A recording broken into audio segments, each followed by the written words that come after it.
Hi friend, আমি রানা মেডিকেলের নতুন আর এক ভিডিও নিয়ে চলে এসেছি তোমাদের সামনে। আজকের টপিক হচ্ছে টাইপ অফ সাকশান। আমরা যারা মেডিকেল প্রফেশনে আছি, খুবই গুরুত্বপূর্ণ জিনিস হচ্ছে এই সাকশান। কখন করব, কেন করব, কোন ওয়েতে করব, তার টাইপস কি, আজকের এই ভিডিওর মূল বিষয়বস্তু। সাকশান মেশিন কি একটা medical device that is removing obstruction blood and secretion.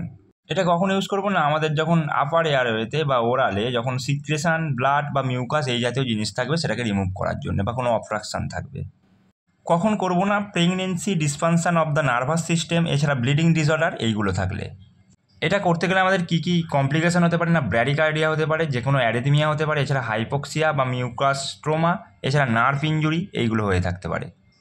এবার আমরা দেখে নেব আমাদের 4টে ওয়েতে সাকশানিং করা হয়। 4টে ওয়ে কি? এক হচ্ছে ন্যাজাল সাকশানিং, 2 হচ্ছে ওরাল সাকশানিং, 3 হচ্ছে ন্যাজোফ্যারেঞ্জিয়াল বা ওরোফ্যারেঞ্জিয়াল, মানে যেটা হচ্ছে থোরাক্ট, আর ফাইনালি ডিপ সাকশানিং।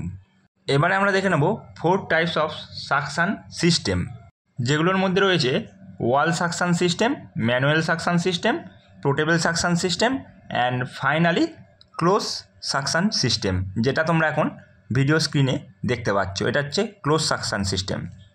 এইবারে আমরা দেখে নেব সাকশান প্রেসার। অ্যাডাল্টদের ক্ষেত্রে 150 থেকে 200 mmHg। এবার পিডিয়াট্রিকের মধ্যে 1 থেকে 6 ইয়ার অবধি 100 থেকে 150 mmHg, আর 1 মাসের উপর থেকে 1 বছর অবধি 80 থেকে 100 mmHg, আর একদম নিওনেটালদের ক্ষেত্রে 80 mmHg এর নিচে। এই সাকশানিংয়ের মেন পারপাসটা হলো remove secretion from respiratory track.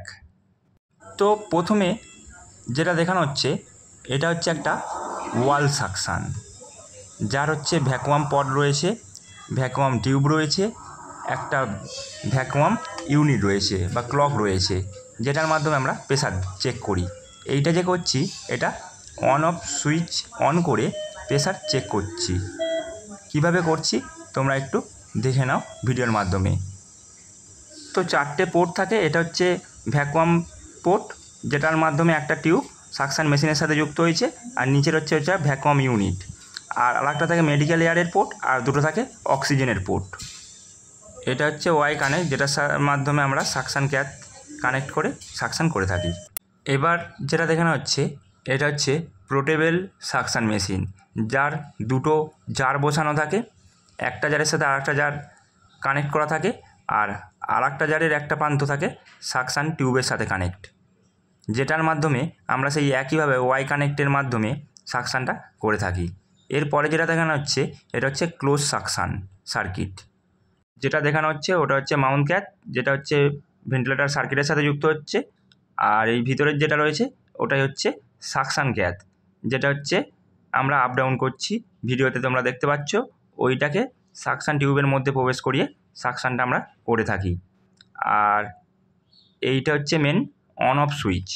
এটা হচ্ছে সাকশানের ওয়াই কানেক্টের একটা প্রান্ত এটার সাথে যুক্ত করে দিতে হয়, বা ওয়াই কানেক্টটা খুলে পুরোটাই এর সাথে যুক্ত করে দিলে হয়ে যায়। এখন যেটা দেখানো হচ্ছে এটা হচ্ছে সাকশানিং সুইচ। সাকশান ক্যাথটাকে এডি টিউবের মধ্যে প্রবেশ করিয়ে এটাকে নিচের দিকে প্রেস করে ধরলেই আমাদের সাকশানটা হয়ে যায়, যেটা তোমরা ভিডিওর মাধ্যমে স্পষ্টাস্পষ্টি দেখতে পাচ্ছ যেটা। আর যে প্রান্তটা দেখানো হচ্ছে ওটা হচ্ছে সাকশান টিউবের সাথে কানেক্ট করে দিতে হয়। আর এখন যেটা দেখানো হচ্ছে এটা হচ্ছে ফ্লাশ পয়েন্ট। 5 ml সিরিঞ্জে এনএসের ফ্লাশ এখানে কানেক্ট করা হয়ে থাকে, যাতে সাকশানটা করার পরে আমরা সেটা ফ্লাশ করতে পারি। আমরা সকলেই কিন্তু পোর্টেবল বা ওয়াল সাকশান এই দুটোর সাথে পরিচিত, কিন্তু এই ক্লোজ সার্কিট সাকশান খুব কম হসপিটালেই ব্যবহার করা হয়ে থাকে। আশা করি আমি এই ক্লোজ সার্কিট ব্যাপারটা বা ডায়াগ্রামটা তোমাদের বোঝাতে পেরেছি।